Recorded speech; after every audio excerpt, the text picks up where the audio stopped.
Why don't we get started? It's a little after 7 o'clock. First, I want to thank you all for coming to our Ward 4 Ward Meeting Town Hall. This is the 6th one we've held around the city. So obviously there are 3 to go, 1 in every ward. So I really appreciate your interest and your involvement in the city, and thank you for coming. Now, we also have some other public officials who are here. Tom Lopez, so-called local politician, you can tell from his hat. Ward 4 Alderman, as well as Manny Espitia, who's a Ward 4 state rep. So I want to thank them for coming. Now, usually, and what we'll do is I'll tell you a few things that are going on in the city, particularly with respect to Ward 4, this neighborhood. And then we're going to hear a short presentation from Deb Chisholm about the riverfront, which of course is in Ward 4, and some of the improvements we're trying to make there. And then we will take your questions, your comments, anything that you'd like to discuss. So down at City Hall, we work on a lot of things at the same time. Maybe I should introduce Sean Nelson from PAL. He works very hard in the Tree Streets neighborhood at PAL, so we really appreciate everything that he's doing. The city works on a lot of things at the same time, trying to create jobs, economic growth, trying to build a stronger tax base, making sure that we have excellent education at every school every day, like here at Ledge Street. We expanded public kindergarten to full day for all elementary schools a couple of years ago. And we're looking at a major upgrade of our middle schools, starting with either the restoration or the replacement of Elm Street with a new school, and an expansion and improvement of the other middle schools at the same time. Hopefully we get a curriculum upgrade then. An example of some of the things we're trying to do in the schools. This last budget that passed added 4 ELL teachers. English as a second language, basically, to make sure that the many students that we have in our schools who do not speak fluent English yet can be taught fluent English so that they can participate fully in all other classrooms. We have worked particularly hard on downtown housing.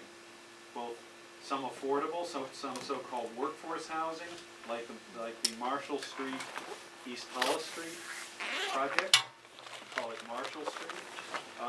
Other market rate housing, such as... He turned it off when he put it in his pocket. And we have been televising these because we find that people who don't come would like to hear what's going on, and so various people have suggested we try to televise it, so we've done 3 or 4 and we will put this on the city channel. So we've seen the Franklin Street mill to housing conversion, which has gone very well. And there's another project over by the Riverfront Landing. And we've got other smaller and some larger projects in the works. So that has been a focus. But here in Ward 4, there are a couple of issues that we definitely want to focus on and discuss a little bit tonight. One is the Safe Stations program, which allows any person who wants help with any kind of an addiction to show up at any fire station 24 hours, 7 days a week. And a firefighter conducts an initial interview, a brief intake interview, and then AMR does the same thing. That's the ambulance company. And then within 10 to 11 minutes, that person is transported to either Harbor Homes or what is now called the hub in the new hub and spokes state system in order to get treatment. And around 3,000 people have reported to the fire station since we opened this in November of 2016. And every 2 weeks we get these reports that are created by AMR, and they compare all of the figures going back to 2015. So 3,000 people have come to safe stations in the last almost 2 years, 1 3/4 years. And it seems clear that we are making progress with respect to the opioid crisis, what we call the opioid crisis, a public health crisis here in Nashua. Because the latest statistics show that there is a 17% decrease in overall overdoses and a 23% decrease in fatal overdoses as compared with last year. Last year being, of course, 2018, and 2018 was considerably lower than 2017.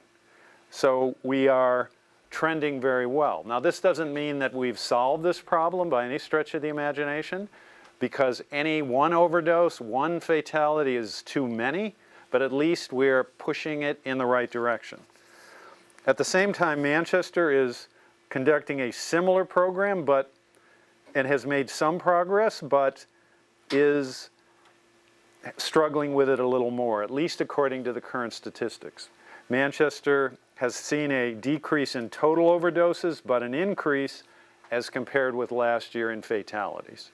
So we believe the program we've put together here is working effectively, and will continue to do so unless the state does something to compromise the program with this hub and spokes approach that will result in a less effective response.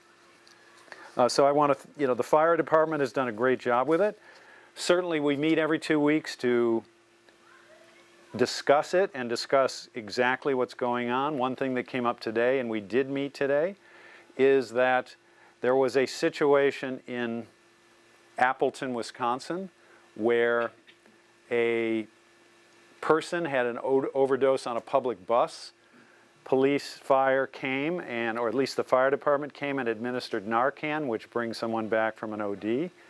And the person was armed and apparently was wanted by the police, and got up, and in the end, with the police present, shot a member of the fire department, and I think killed a member of the fire department, and there was a subsequent, exchange of gunfire. Now, we've had nothing like that here.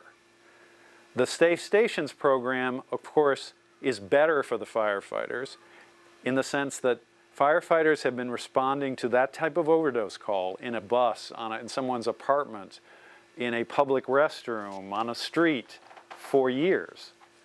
And when you bring someone out of an OD, oftentimes they're thankful, but a lot of times they're not. And that sometimes they're not happy and they get more aggressive, and that's what happened in Appleton. When people come to the Safe Stations program, they are seeking help. They're looking for help. Something's not happening that they don't like. They're looking for help. They usually bring a family member, and it is a much more positive experience for a firefighter to encounter someone in that situation than an OD at a strange location. So we're going to try to guard against this risk. We're going to have a meeting we've never had anything like that, but we're going to guard against this risk by having a meeting with the police and try to work out some sort of protocol so we can determine who might be armed before they're in a position to cause any harm. But we always want to improve the program, but we think we are making progress in that regard.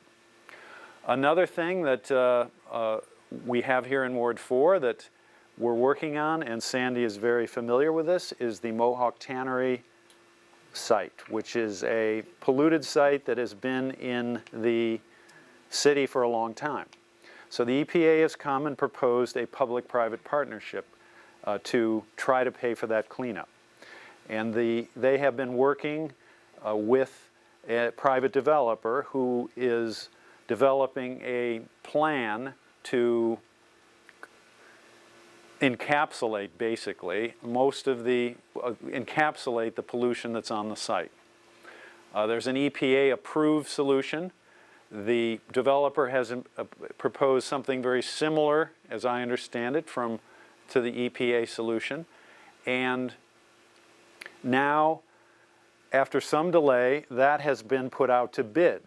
So the design solution that the developer has put together, which has come in the last week or two, is now going to go out to bid to see what it might cost to implement this solution. Because there is some wide disagreement in terms of the opinions as to what this might cost. So we hope that when we get the bids in, working with the EPA and with the developer, we can develop a financial plan that would result in a cleanup. But it's hard to say what that would be at the moment. EPA is willing to contribute some funds. We don't know exactly how much. The developer is willing to contribute funds, and certainly the city is willing to devote at least part of the tax revenue that would be generated by a development to pay for the cleanup. It's not even clear what exactly the developer is going to put there, but it's probably some number of residential units and possibly some commercial units out near the Broad Street Parkway. So we are looking to see what these bids are going to be so we can start to talk about something specific. Now you're going to hear from Deb Chisholm, who also is very knowledgeable about the cleanup. Deb is right over here. She's our river specialist and our environmental specialist. She's here. She can, of course, answer, may have more details as regarding, at least technical details regarding the Mohawk Tannery situation. But she's going to give you a short presentation on what we're trying to do on the riverfront. But before I do that, I wanted to mention that by working together as a community, we think we have a great place to live. Certainly we always want to make it better, but we want to make this a wonderful place to live for the people who are here, but also for anyone who might decide to come to Nashua.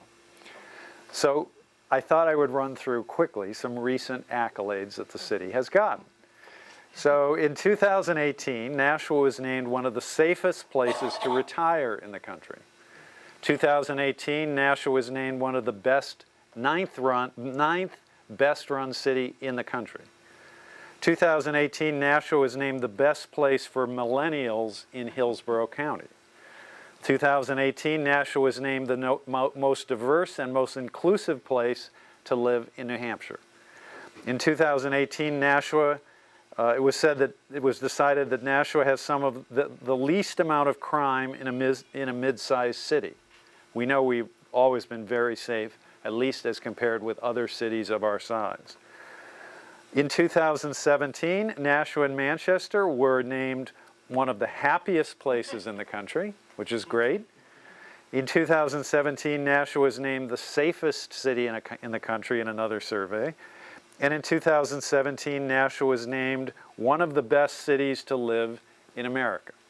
So I think this is due to what everybody is doing. We have wonderful nonprofits and that are like PAL that are working very hard for the people of the city. We have a school system that I think is delivering excellent results for kids.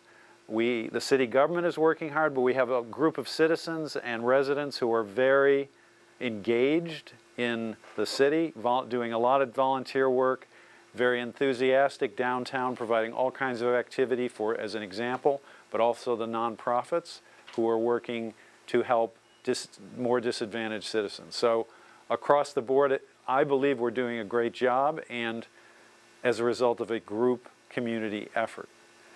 In any event, why don't we go ahead and listen to Deb's discussion of the riverfront, and then maybe we'll ask Tom if he has anything to add, and then take your questions, your comments, anything that you'd like to talk about.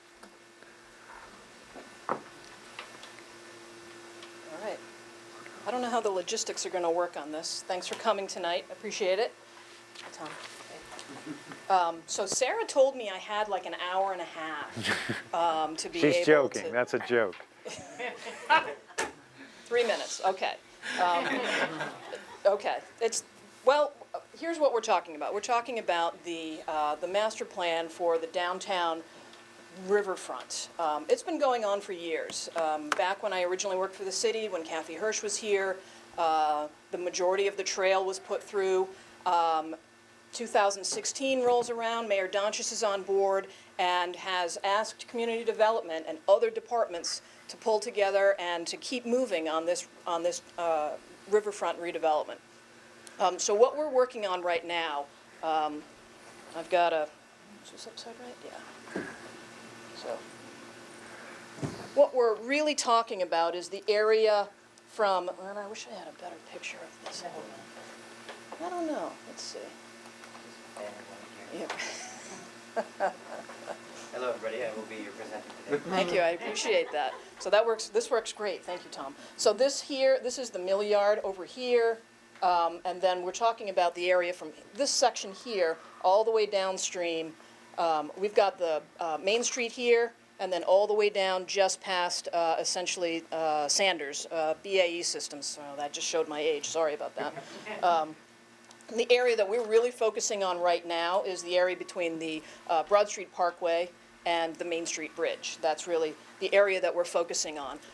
And we're able to focus on that because the mayor and the Board of Aldermen had the wherewithal to expand the original TIF district to provide the funding to be able to get some of this project done.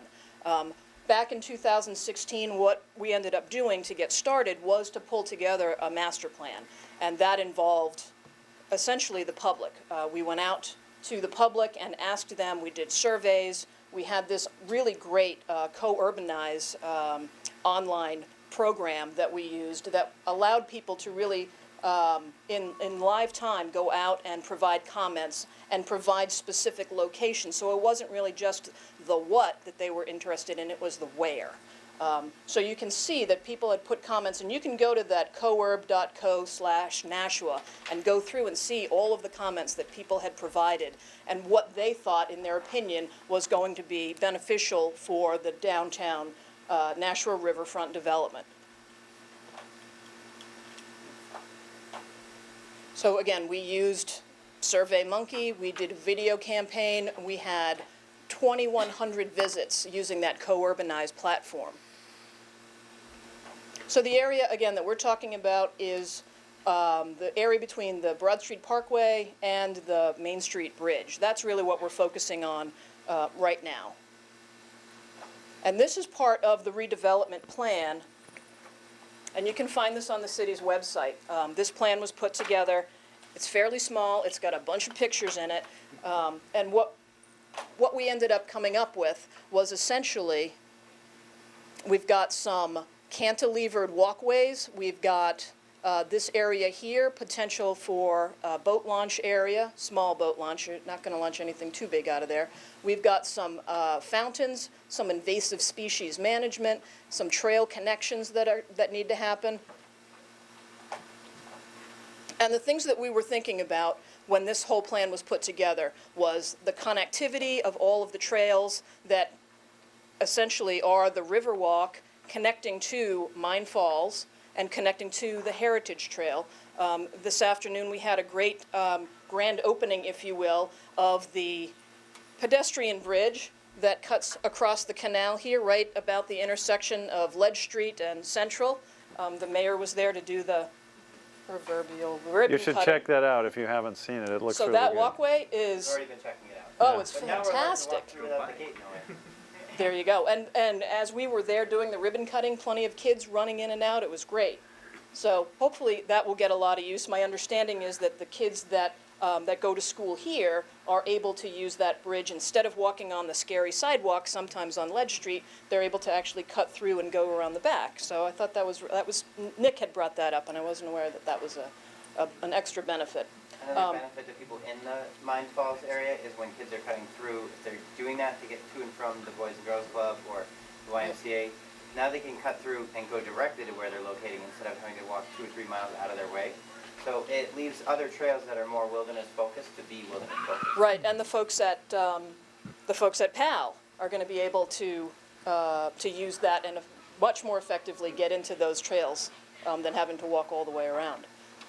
So we're talking about connectivity, we're talking about environmental stewardship, we're talking about better access to the river. The city of Nashua has 2 rivers and we can hardly see them. We're talking about recreation and green space, flood resiliency, and economic development.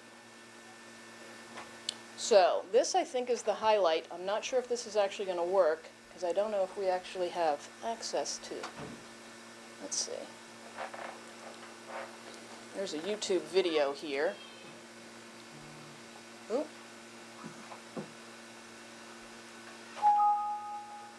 Well, I guess maybe we're not going to see that. So here's the next slide. Sorry about that. If you're interested, let me know. I probably can get you the URL for that YouTube video. It's actually kind of cool. It's a really nice drone video that will incorporate some of the ideas in the riverfront development plan. It's kind of neat. But again, the overall priorities are to create that continuous riverwalk loop, to enhance the physical connections, and to do some wayfinding signage so that people know where they're going, so that they understand. At this point, the trail is not entirely complete. It doesn't always look the same. You might have to cross a road, and so to get some signage out there so that people know where they're supposed to be going is always a benefit.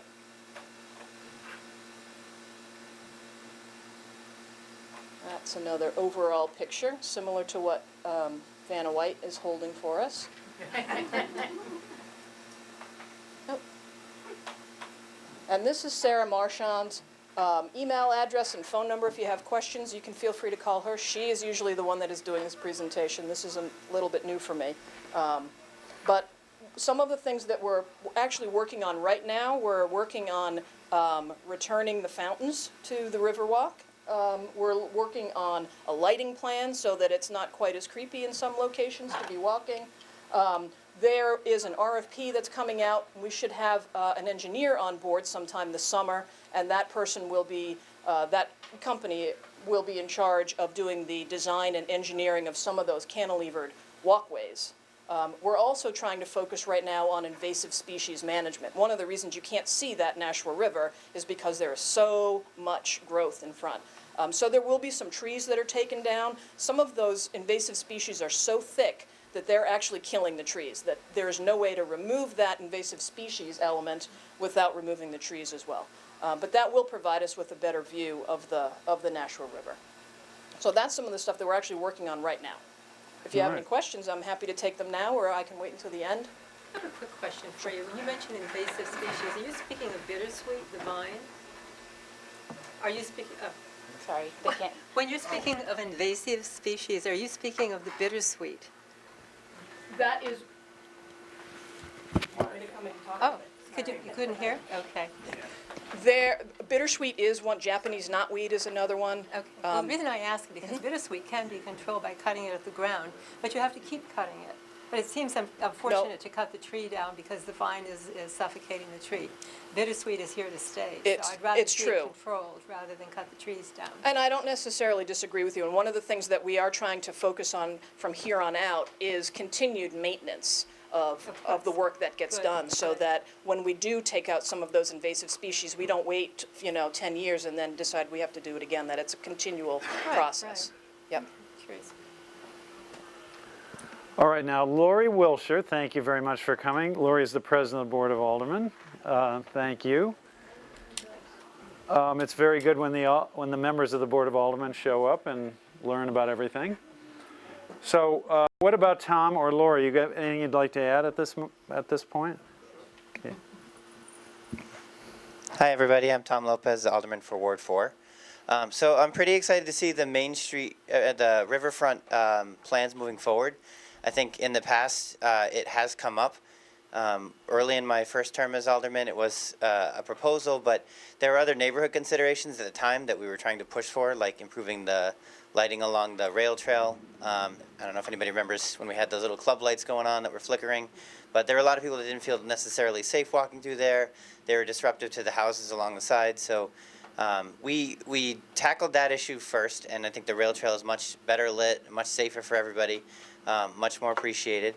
But the exciting thing about the waterfront development is now it's part of a plan, a waterfront specific plan, but we're also allocating resources to having a citywide master plan. So failing the plan is obviously planning to fail. So actually organizing what we're going to do with resources, using taxpayer money as part of a larger focus on how to best serve the entire city, and being efficient in how we're doing it, All of those are going to be results that come from having a waterfront plan, having a master plan, and integrating those planned services with other services. I know there was some public discussion of late about downtown parking and whether certain areas we're going to have fees raised, whether other areas we're going to have additions or removals. And all of that is, again, it should be done in a step-by-step process that integrates downtown parking with the surrounding parking options. One of the things that I worked on earlier in my first term was the overnight parking plan, and we finalized what was basically a trial run of the overnight parking. We added a considerable number of streets to Ward 4 and the Tree Streets area based on neighborhood need, and we are looking at that to figure out where traffic flow patterns are, where overnight parking needs are, and we're trying to balance that in a planned way against places that might be more rural and may not want overnight parking.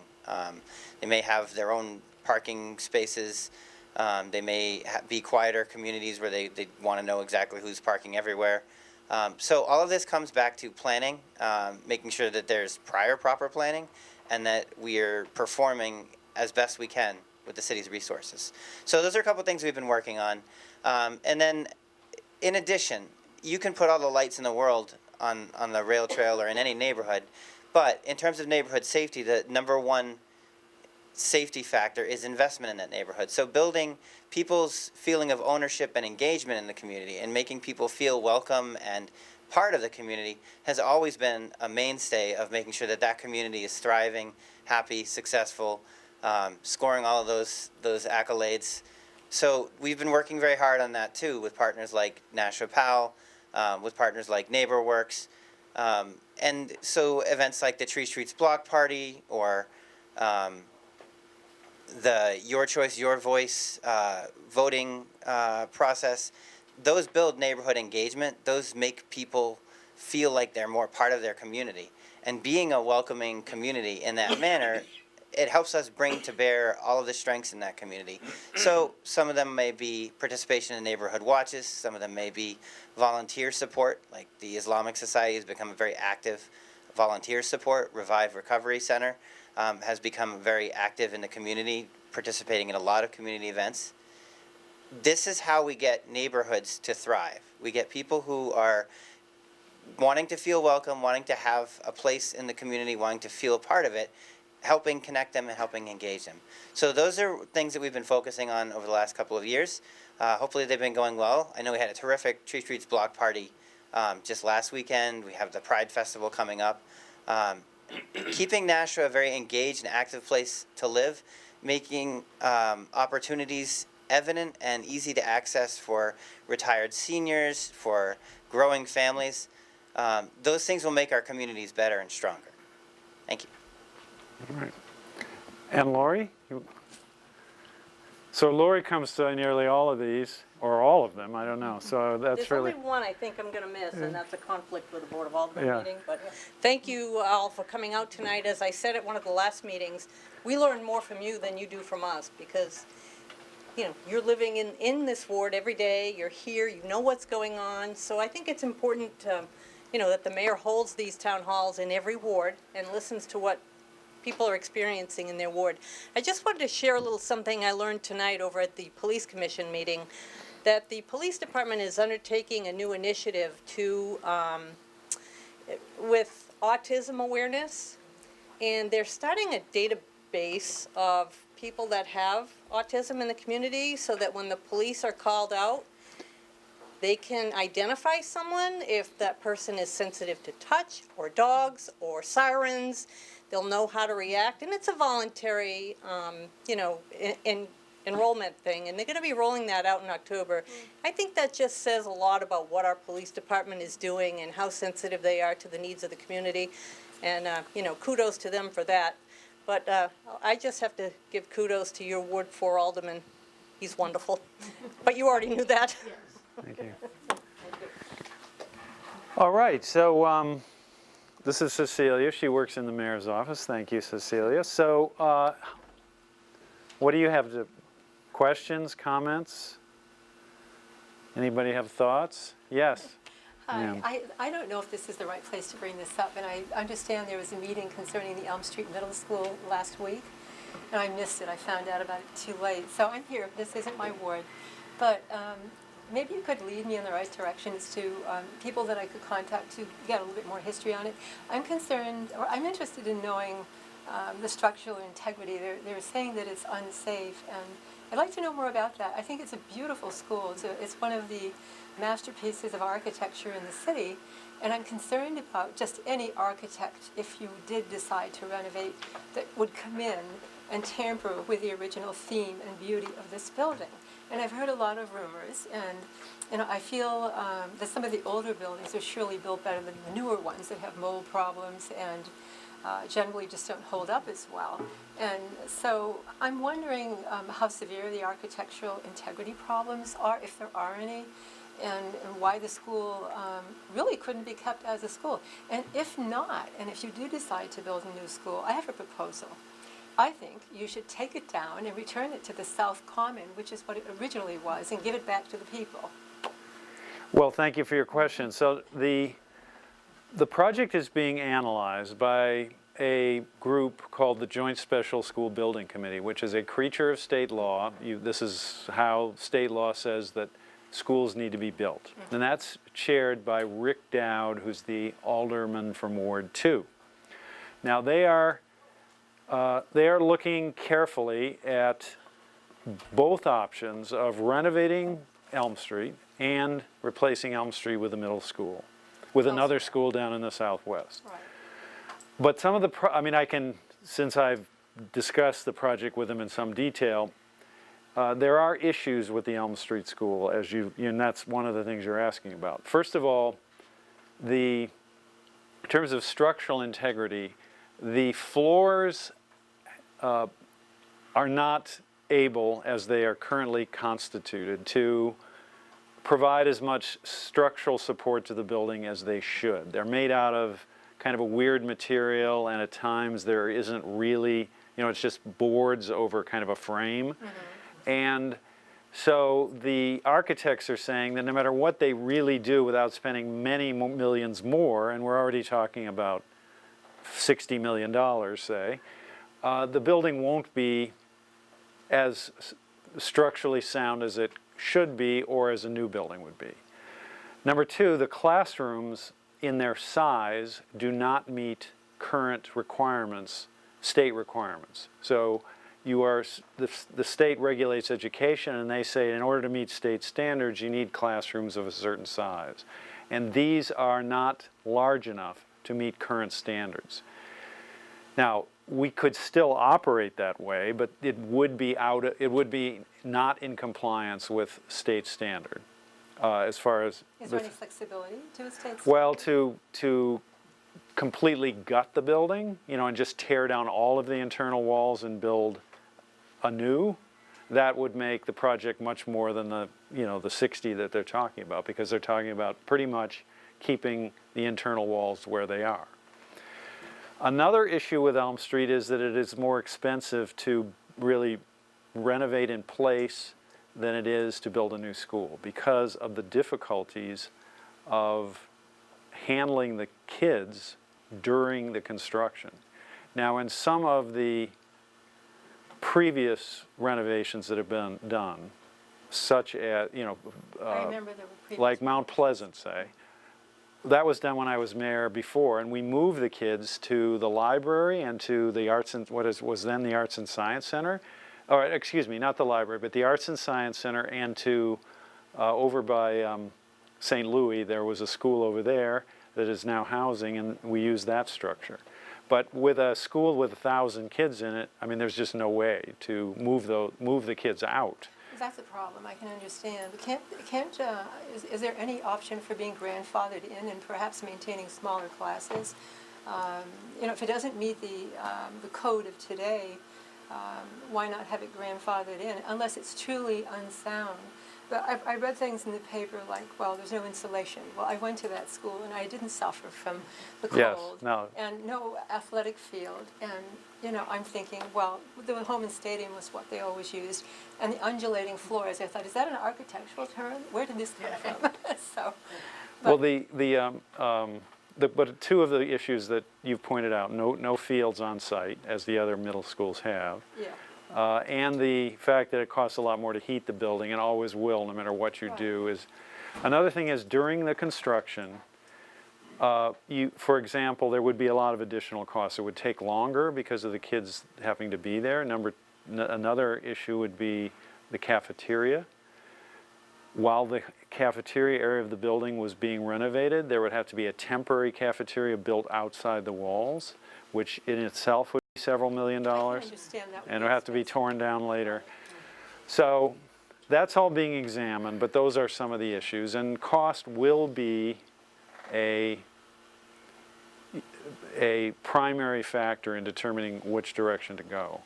If it becomes a white elephant, Mayor, would you consider returning it to the South Common? That's a possibility. I mean, I'd say. I think that would be the greatest gift for the But I people agree of that Nashua. the architecture has value. Yes, and the So auditorium. so I think the auditorium would be retained. So the two obvious choices, and this would have to be made at the time, some years from now, would be number one, convert it to housing, where we could have a conversion similar to the Franklin Street conversion. Somebody could come in and convert it to housing, or it could be returned to South Common. It did used to be a park before that was built there in 1935. Right. 35, 36, right? And the mayor at the time, with his lack of wisdom.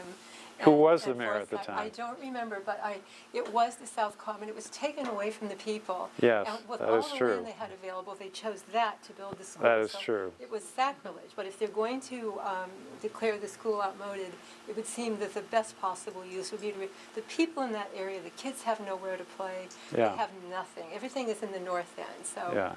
I'm for the South Common Right. restoration if you decide to move the school out of there. Well, that's certainly a possibility.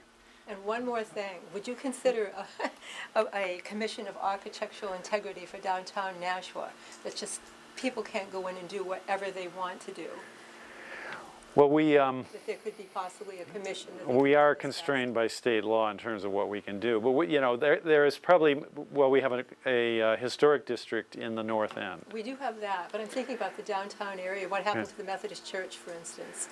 And when we have attempted to expand the historic district, there's been opposition. Right, right. And those efforts have failed. So maybe, I think the downtown is in reality is a historic district, and one fortunate thing we have in Nashua is that there have not been a lot of tear downs or anything, at least in the last 50 or 60 years on Main Street. The Levine building was a great loss. and- The Bean Building was a loss, yes. Yes. Well, But- I'll leave room for other people to ask questions. I just wanted to Yes. bring that up, and thank you for answering my questions. I appreciate it.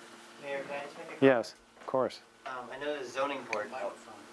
It is worth mentioning that the zoning board particularly will have more ability to manage the traditional feel or the specific feel of a neighborhood with a better master plan, and that's one of the reasons why we've been trying to work on getting one in place. Because again, if you don't have a plan, then all of the commissions that we have in place don't have any way to enact or implement it. So we need to update our master plan, and that's one of the things we're working on.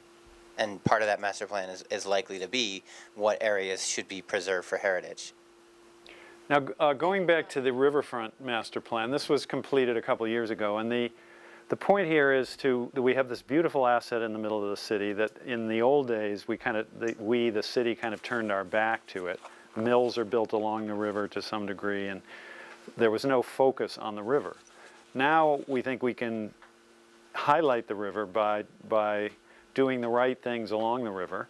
Again, we have this beautiful asset in the middle of the city, which we can enable more people to visit, to use as an attraction for the entire area, and we want to reinvest money that is generated by some of the improvements which are being made along the river, such as the mill on Franklin Street, to help pay for improvements, river walks, lighting, the cantilevered walkways, more boat access, more access by just regular people, by all people. So we really think this is a strong asset that a strong project, a strong emphasis that we want to give over the next few years. So, yes, Sean. Speaking of water, is the river or canal safe to swim in? If some young folks end up in there, should they be not doing that? Should I be discouraging that behavior? I think the answer to that is, well, Deb can And answer. then what should I tell them? You'll grow a fifth hand, or what do you do? I think the answer is yes, it should be discouraged. Because as I understand it, and Deb can correct this or supplement it, as I understand it, the quality of the water is, especially in the river, is pretty good, a B quality, a swimmable quality. But over the years, the centuries, the decades, as there were paper mills upriver and mills in Nashua, a lot of things were deposited and settled on the bottom of the river. And those are things that shouldn't be stirred up. So, I mean, they're kind of stable where they are, and no one's for sure, I don't think anyone's really determined exactly the situation, but you might remember when the Broad Street Parkway was being built, there was a lot of delay regarding the boring of the piers that would hold the bridge. And the delay there was caused by the fact that DES, that's Department of Environmental Services for New Hampshire, had very carefully regulated the drilling of those holes, saying that the bottom of the river could not be stirred up. And as they got into the project and as the contractor began to have trouble accomplishing that, drilling the holes without stirring up any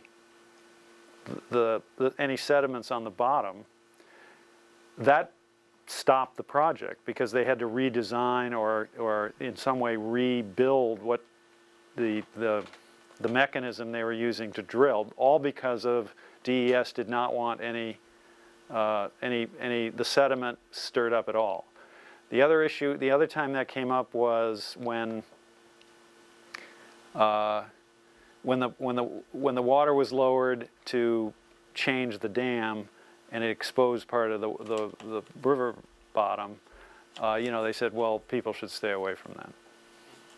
So I think the water is safe, but to go in, you probably are on the bottom and probably not the best thing. I'll do my best. Yes. Broken glass. What is that? Can you? I would agree with that. I mean, the bottom is, I kayak in there a lot. I have no problem walking into the river to get in my kayak. When we had the fountain and the future fountains, I have no problem with getting that water on me. But that bottom is squishy and gross. Personally, I just wouldn't touch it with my feet. So we do have fountains coming. We think in July, but probably August, right? Two new fountains, or maybe longer. I don't know. The last I heard was August, at the worst. Let's stick with August. Okay, August at the worst. Mayor, can I just make Yes. a comment? To any children or parents of children within the sound of my voice, I just want to clarify that, in my opinion, the safest place, period, in the city to swim is where there's a lifeguard.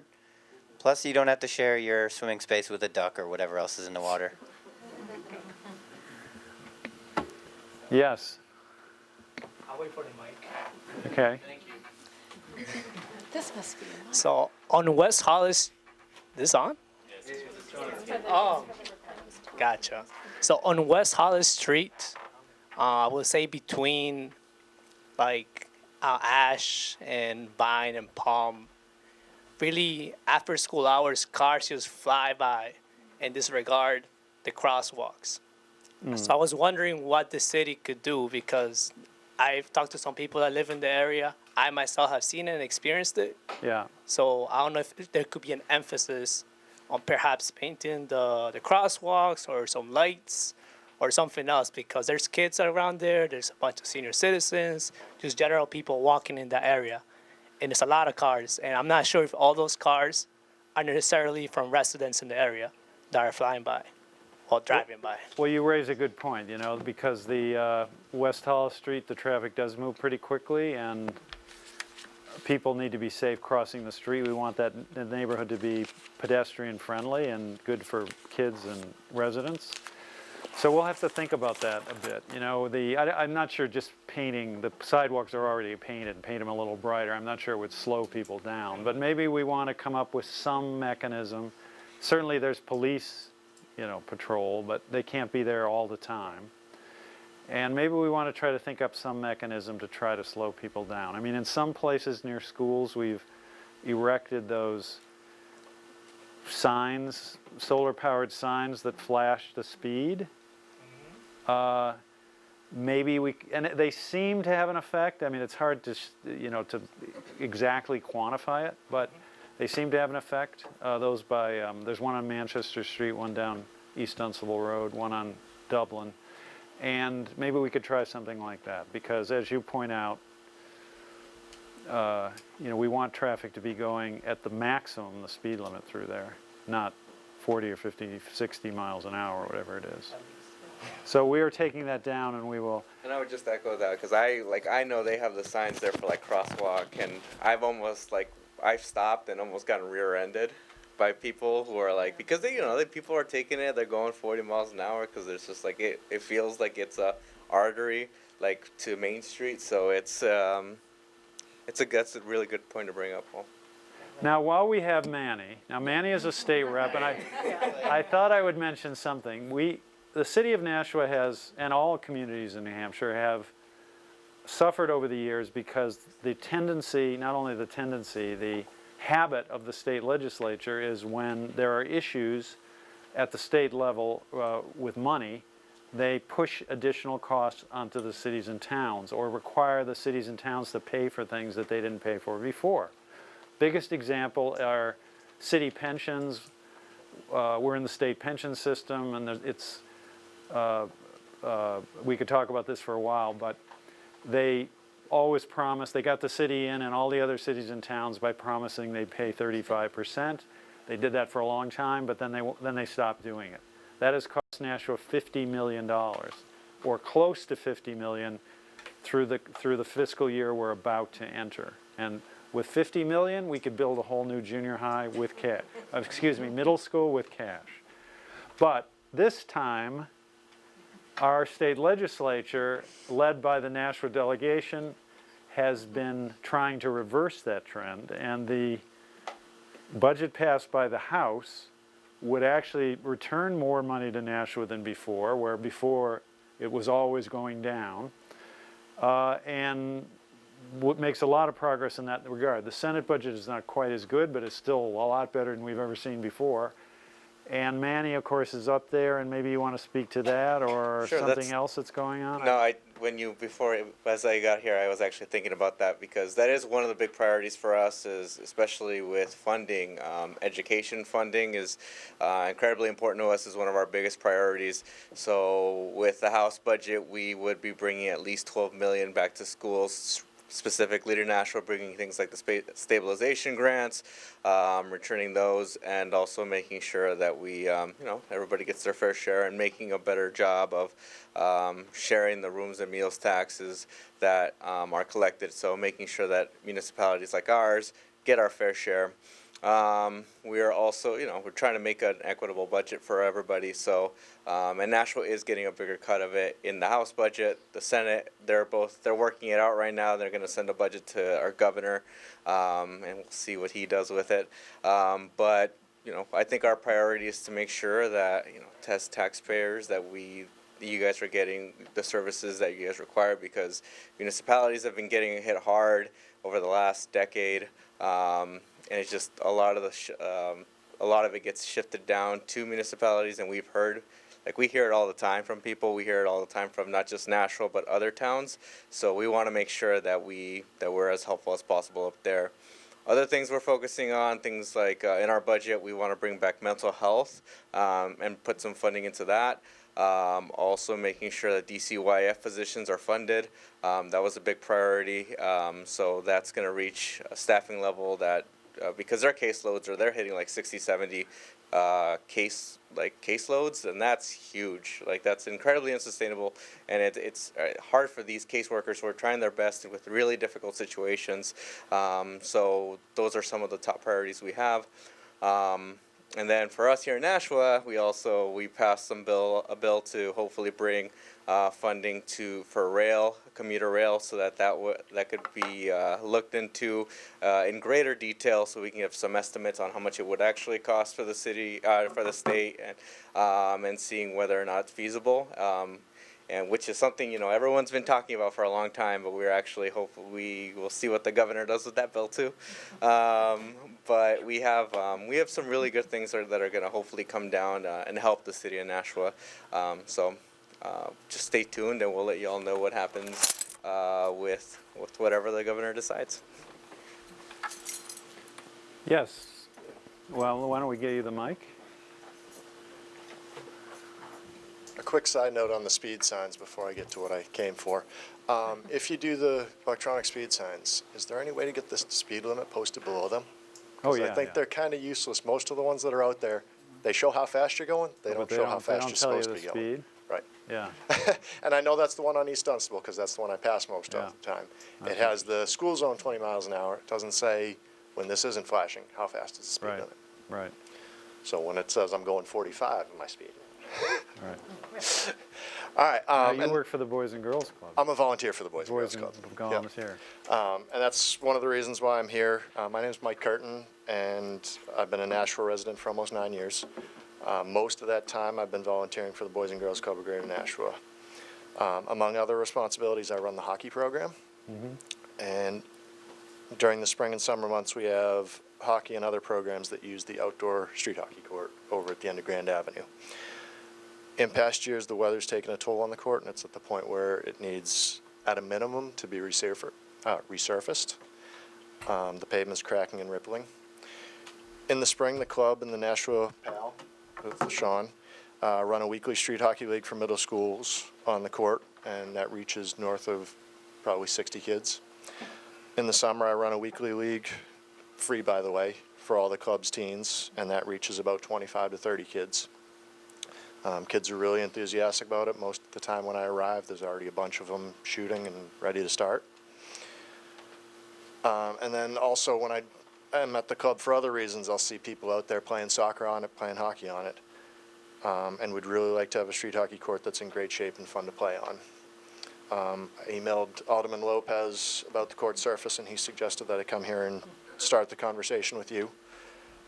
So while resurfacing the court's the minimum that's needed, I'm going to be available to discuss ways to further improve the kids' experience on the court, should you be able to allocate more money to it.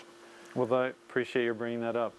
So we do need better places for kids to play. I mean, there's no question about it.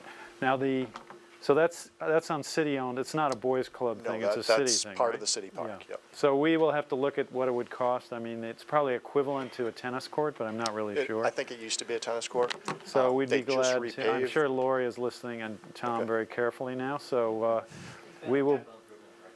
So we will be looking at. We'd be glad to take a look at that and see what we can come up with. Okay, and I know they just repaved the Ledge Street basketball courts, so I don't know if it's something that could be piggybacked on that or not. Now, one interesting thing that happened, and Sean was very involved with this in the context of kids' play areas downtown, was we ran this project, which Tom already mentioned, called Your Voice, Your Choice. So we allocated money to the tree streets, and we said that we would work with the neighborhood to develop projects, and then vote. The neighborhood would vote on the projects. So we developed, it was 10 or 12 different projects, all displayed. Ultimately, staff helped kind of develop and price these projects. We displayed them at PAL. People came in over a couple of weeks and voted on them. And 300 and some people voted. And the thing that was chosen was I think, something that no one involved was thinking that we would come up with, which was and tell me if I pronounce this correctly, a futsal court. Close enough. Futsal, which is you know then. Soccer on pavement. It's soccer on pavement in a space about the size of a of a tennis court. So it was a great project. It came out really well, and in the end, that was chosen, was another play area for kids. Now soccer as opposed to, soccer ball as opposed to street hockey. But I'm sure that the street hockey court that you're talking about has a lot of love behind it, and we would, it's a good idea that we take a look at how to resurface it so that it's a good playing surface. And I actually submitted that for your choice. Unfortunately, it was outside the boundaries. Oh, it was, yes, because we said we did say the tree streets, and technically are beyond that, I guess.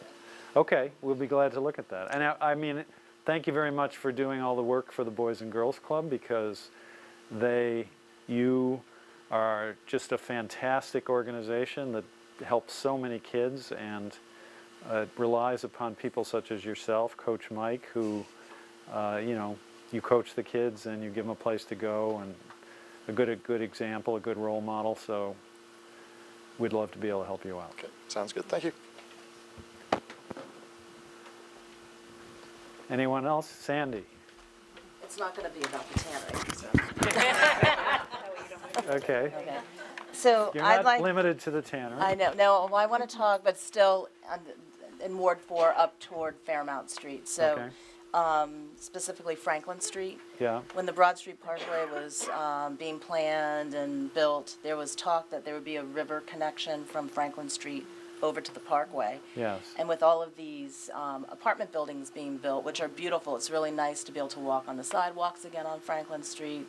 There is a lot more traffic, and particularly the congestion is right at Bonhoeffer's, where all of those cars park on the street. It's a very narrow street, and that's one topic that came up at our neighborhood watch last week, and the neighbors all talk about that. We try to avoid going down that way, because that intersection at Main Street and Franklin Street and Canal Street is not a true intersection. It's an odd intersection. So one, is there still the opportunity with this riverfront project that there's going to be a crossover, and I know that's a big project, for the traffic, so that people from those neighborhoods could go that way to get onto the Parkway and the freeway, versus everybody going down to Main Street? Well, certainly that intersection is, I mean, I've been a little surprised that the problems haven't been worse, actually. Yeah, they're getting pretty bad now. The offset of Franklin and Canal is an issue. Maybe we should look at that more carefully. I mean, more radical solutions have been suggested, such as making Canal Street one-way up to like Orange. Now, but you specifically asked about the connection between Franklin and the Broad Street Parkway. That, and then the parking at Bonhoeffer's. Two issues, but same street. Well, the parking at Bonhoeffer's is something that's more easily at least evaluated.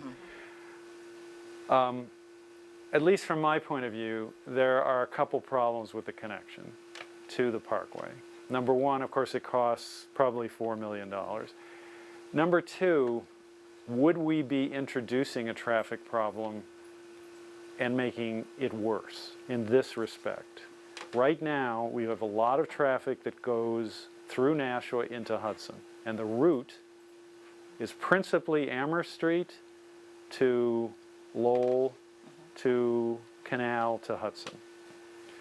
And there is some congestion along that route. Now, Broad Street Parkway is a very direct road with no interference. If traffic from out of town could avoid Amherst Street by driving down the Broad Street Parkway, getting off a nice exit and going to Franklin, directly onto Canal, it's another route, it's another through, we're creating another through route right through a residential neighborhood. So are we creating more problems than we solve in terms of the local? So what if, I'm just making up these numbers. I'd have to really investigate how much through traffic there is. I mean, it's in the thousands. But what if 1,000 cars left Amherst Street and took the alternative, the Broad Street Parkway to Franklin, and reverse in the evening? Now, would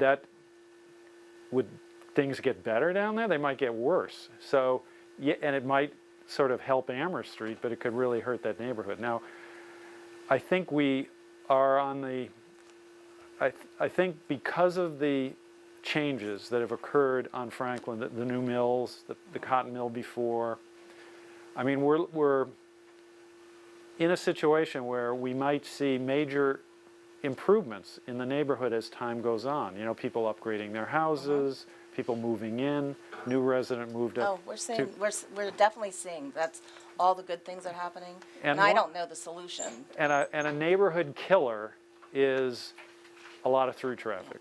We do have it, so Baldwin to Fairmount is a Yes. really big cut through down to Yes. Franklin, so that's another one. So, you know, if the city could at least look at this and Yes. think about it, because then what happens, the way Fairmount Street is and down to Little Florida, it's kind of a peninsula out there. Yes. And if you're looking at GPS, it looks like you can cut through, but you can't because you end up at Mohawk Tannery. Yeah. Then you go around, and it's usually a problem on 4th of July, but, you know, it's becoming more of a problem now that even at my intersection at Fairmount and Hutchinson, and Carol, you see this too, cars stop and they realize they can't go anywhere because, you know, it could maybe Yeah. be a dead end sign. I'm sure there's a lot of little things that Right. we can do without having too much signage. You know, you don't want. Well, it you would don't be want stop nice to signs discourage everywhere. I mean, because we want the neighborhood to be good for the people who live there and not like a bunch of people driving through, right? So, I mean, it'd be interesting to look at some things on the cut through that you just identified, Baldwin to Fairmount to Franklin. There's one little Charles or wherever you go there. To see if we could discourage that cut through to some degree. Because in the end, we'd rather have the local streets for local people, not, you know, as a throughway for. Yeah, and I'm not complaining. It's more, let's look at a solution because as you're filling up those apartments on Franklin Street, that's a couple hundred between that and Cotton Mill, a couple hundred new people in our neighborhood. Definitely. A lot of cars. It's basically filled up at this Yeah. point. But I think certainly we're willing to to try to look at the traffic issues there at Canal, but I do have that concern about the connection, that even if it were there, would it make things better or would it make things worse? Yeah, it lines up a little too perfect, I think. Linda Harry at Gathright is here. Thank you, Linda, from Ward 9. It's very nice of you to come by. Anyone else have anything on that or anything else? Yes, Carol. The paving. I Yes. know it's kind of a sore subject right now, but my street has been torn up for 3 weeks now. And you are on Fairmount. Fairmount, right. Yeah, and I don't know, So I have a 4 or 5 inch lip to get out Yes. of my driveway. Well, we will check on the status. Tomorrow. It's supposed to be paved tomorrow. Oh, really? Oh, okay. Now, It does discourage traffic. According to DPW's Facebook page, right? so we should talk a little bit about the paving. At all the other board meetings, we've had a paving presentation, but since this is the 6th night, we had trouble recruiting someone from Public Works to come tonight. So they've come all the other nights. But the bottom line is we're putting a lot of money into paving. 31 miles we'll pave this year, 25 miles last year, compared with 5, 6, or 7 miles for many years in the past. The city has 300 miles of streets, so with 5, 6, 7 miles, we're really on a 40, 50, 60-year replacement schedule. In addition to the 31 miles we'll be doing this year, we are going to be crack sealing another 30 miles, which is a very inexpensive way to preserve a street, not for as long as it would if you repaved it, but to save it for 5 or 6 years so that it doesn't deteriorate further. Every street is ranked by a so-called PCI, Paving Condition Index.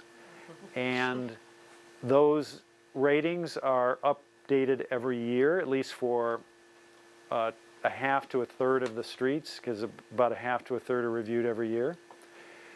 And the Paving Condition Index is used to decide what streets to pave.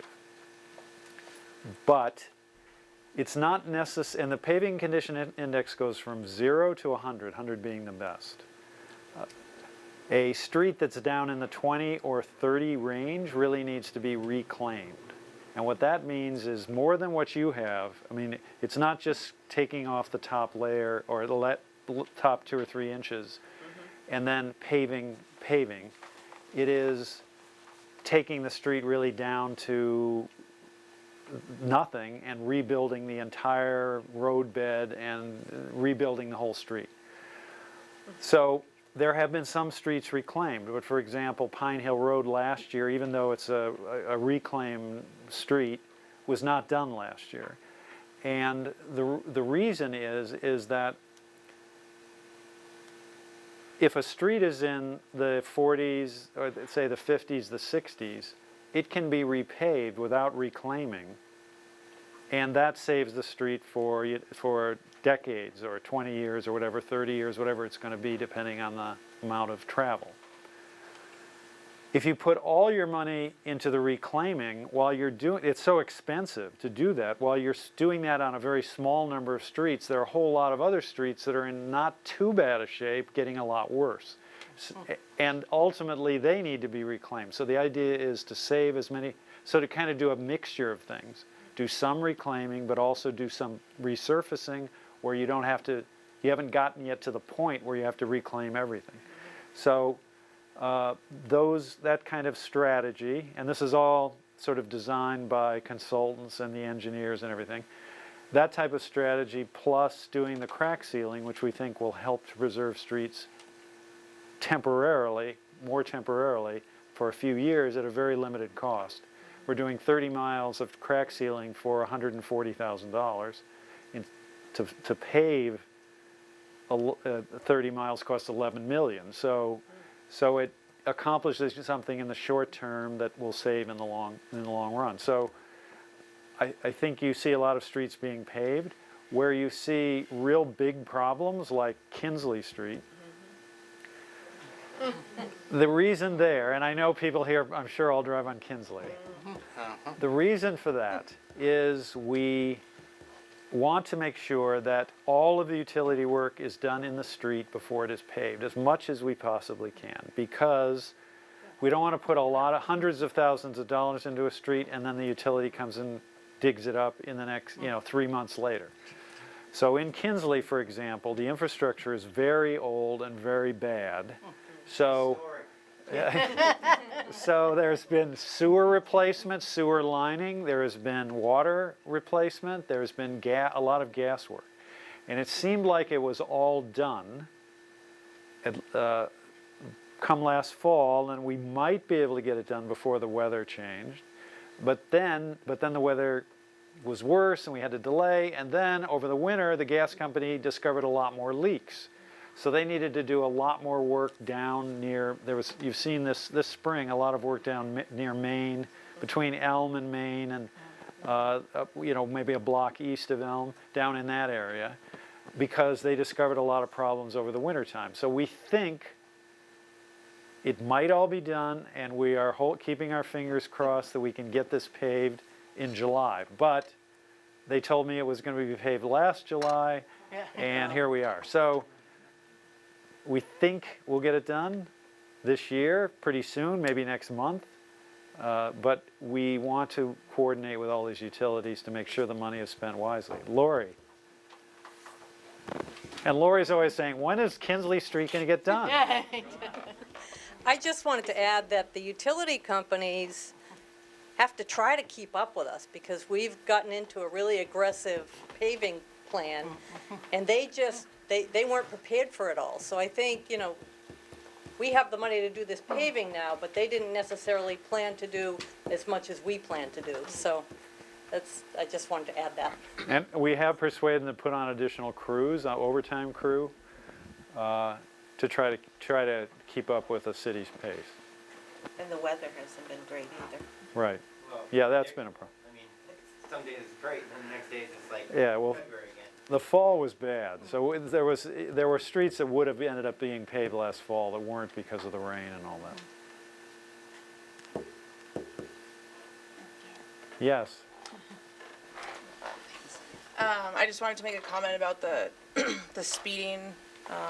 I live just right over here, and I cross Ledge Street all the time, Yeah. and it's horrible. I've almost been hit multiple times, and I know quite a few years ago, I think they put in there's 2 speed humps right out here, Yeah. and I think one is gone by now. They repaved Ledge Street a couple years back, but when they were there, they were pretty effective.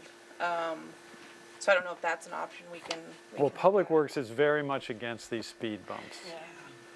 Because they say, you know, it's very hard to plow them, and they can damage the plows, and so they're very opposed. So that's the obstacle that there is to that. But they have helpfully put 13 construction sites along the way as well. Yeah, right. The traffic on Kinsley this year has not been fast, that's for sure. Ledge Street is another speeding problem. We got this at a lot of different places. There's a shady lane in the south end is another big one. You know, these straight streets where, I mean, in a way, the one-way system increases the problem. I mean, that was all put in the 60s, right? So the fact that Kinsley and West Hollis are one-way, it's more of a speedway. Two-way streets, people tend to go more slowly. Ledge is two-way, so you still got the problem, so it doesn't solve it. But we will try to take a look at Ledge Street too. I mean, it's the same issue as West Hollis. That we got kids going to school, to the Boys and Girls Club. Now we want the neighborhood to be resident friendly. Not to keep circling back to this, but that's also why we're pushing for the master plan. We need a comprehensive plan of what makes traffic go where. Tom, wait for the mic. Or restart, please. So, not to keep hammering that same point, but that's why we've been pushing for the master plan, because I've been involved in at least 4 different traffic calming initiatives where you do one thing in one area and then the other area starts to have issues. So we need a more holistic plan. I mean, when it comes to West Hollis, there's neighborhoods on either side. That's what we're trying to avoid creating with, you know, the Franklin Street entry to the Parkway. And the way the traffic is configured, people are trying to commute onto the highway. They're facing the sun, and there's people living there. We can't move the sun. We can't move people. All we can do is look at how the traffic will move, and in order to do that in a way that just doesn't create another problem somewhere else, we do need to look at the whole plan. And even the commuter rail does play into that in being yet another effort of how do we pull cars that don't necessarily need to be on the road because there's another way they can be traveling.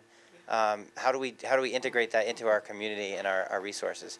And that's where Manny is so committed and so dedicated. He'd like to say a few words. He's a man of few words. Anyone else? Yes, ma'am. My name's Elaine. I live wait on for the mic. Will Street. Who is responsible for maintaining bus stops? Miss, can you aim that at your face? So the question from Will Street is who's responsible for maintaining bus stops? Generally the city or the transportation system, depending on what you're exactly maintaining, meaning shoveling them or what? Whatever obstacle is in the way. It would be the transportation system or the city is responsible. And how often do they go about and make sure that they're safe to stand at? But if you have a specific bus stop you'd like us to correct, we can certainly try to accomplish that. So who would I? Well, just tell us right now. Oh. Well, the 2 up Ledge Street. Talking to the mic, please. The 2 up on Ledge Street here. Which are approximately where on the cross? One is across from Davidson. Yeah. Okay, so when the bus is coming this way and it's going into the depot, if you are coming from this direction, from south to north, and you're going to want to stand at the bus stop. On the north side or the south side of the street? South side street. Towards. Across from Davidson Landing. Okay, across from Davidson. So, what there is a very large bush. Very large bush. So anyone using a walker or a cane or a power chair has to get off the sidewalk onto the street and then back on again, or stay in the street to wait for the bus. And the bus stop, you know, the sign you're supposed to stand at is a little too close to the bush. It's huge. And one of the problems was the bush was filled with bees this spring. Really? Loud enough that you could hear it. Yeah. So if you were unsuspecting and didn't hear it because you wear a hearing aid, you could also have been stung. All right, well, we will definitely try to do something about that. So then the other bus stop is across the street, and it's halfway up the hill, And now, which side of the street? Davidson side. Okay. It's halfway up the hill. Like, where's the cross street near there? Simon. Closer to Simon? Yeah, it's closer to Simon Street. Okay, way up there. Yeah. Okay. But there's a hill, and Yeah. it's halfway up the hill, Yeah. literally. So Yeah. if you're on an incline while you're standing there waiting for the bus. Yeah. But there's several bus stops throughout Nashua that are not safe to stand at. Well, we're probably not going to be able to do anything about the incline because that's like the hill that it's on. So the only- move the bus stop. It could be moved, you know, we'd have to consider that or look at it. I mean, we might get complaints from people because it would move, wherever it moves, it's going to move further from somebody. And we might get issues. Like, if it were moved to the top of the hill, of course, then people from Will Street would have to walk further, right? They'd have to go all the way down to Simon then. Because Simon is sort of at the top of the hill, right? Nobody Kind of? why would anyone from Will Street have to walk up that hill to that bus stop? Well, I'm just thinking if they wanted to go They to the could- bus. If you eliminate the one on the hill, they could share the one at Davidson. And then they're walking down the hill. Well, they could, but the bus is coming in a different direction there, isn't it? Isn't one stop going out and the other stop coming in? So you'd need to take the entire route. You'd have to look at it. There's two Well, bus we stops can't, because within I can't totally visualize it, so. within spitting distance of each other. Well, and one of we'd them's be on the glad to hill. kind of check, especially the bush, and we'd be glad to check out the other thing to see what we can come up with. And if you give Cecilia your contact information, we'll get back to you about kind of what people are coming up with. All right? Elaine, right? Yes, okay. Frank? Yes, I just wanted to compliment whoever's, around the wintertime, they weren't doing a good job enforcing the no parking on the street. Yeah. They are doing that now, and they're doing a great job on that, because I'm on Walnut Street. So the overnight parking. The overnight, yeah. they're doing People it- who do not have permits. Right. Right. Yeah, so that was a good thing. Well, the regime changed. Okay. So it's wonderful, because we had a lot of abusers there, and it's been taken care of. I just had a question. The Broad Street Apartments, where it's at the Broad Street Parkway, Bronstein Apartments? The Bronstein. Yeah, is that's the housing authority, right? Yes, that's housing authority. Is anything going to be going on there at all, do you know? Or, Well, because it's exciting about the Walnut Street oval there, where it looks like Pennachuck is going to go there now, right? We're very optimistic Yeah. that Pennachuck is going to move its headquarters back from Merrimack to the Walnut Street Oval. But it's not, it's going to the planning board on Thursday. There's still a few things that need to be worked out, some details, both with the current lease up in Merrimack and Walnut Street, so the Oval. So we're very optimistic, but I can't say that it is totally, absolutely a sure thing at this point. Well, it's exciting, the possibility. Yeah, it is. Now, I want to say that the city has worked very hard to persuade Pennachuck to come back to downtown. Downtown was where Pennachuck was founded, right, and was there from the 1830s to like the 1970s or 80s. When Pennachuck went, so 150 years, say.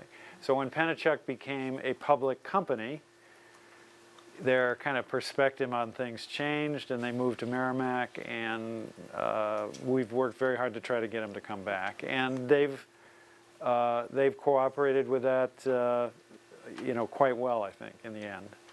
Mayor, if I can just add one thing too. Yes, of course. People have been asking about the Lego heads that were located. I have an envy mic now, so I can just. Okay, that's fine, thank you. So, people have been asking about the Lego heads that were located at the Oval. So, a particularly gifted artist / alderman helped paint some Local Lego politician. heads just to decorate it. And it turns out that those weren't actually planters; those were temporary planters that were actually sewer interceptor covers. So the city has now found planters, and they put the planters in there. They look really good. I know a lot of people have been asking about the Paul Shea head, and let's just say he'll be serving the city in another capacity. So we have great hopes for the Oval, and we're hopeful, optimistic that we can get Pennachuck to come back to downtown.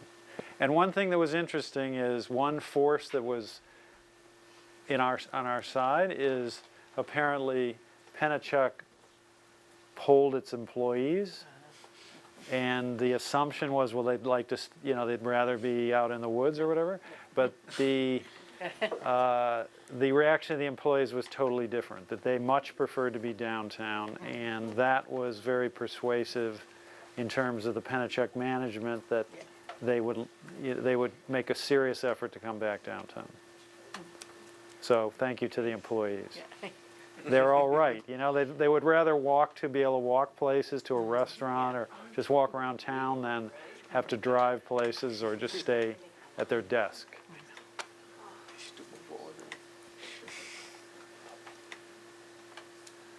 All right, anything else? Well, if not, we really appreciate your coming. We always, as Lori already said, we always learn a lot. We now know a little more about these bus stops, which we're going to check out. And we're going to be thinking about the speeding on West Hollis Street and Ledge. And the issue of Franklin Street, of course, is something we want to be thinking about as well. So thank you for coming. And Thank you. anytime you have anything, don't hesitate to contact any of us.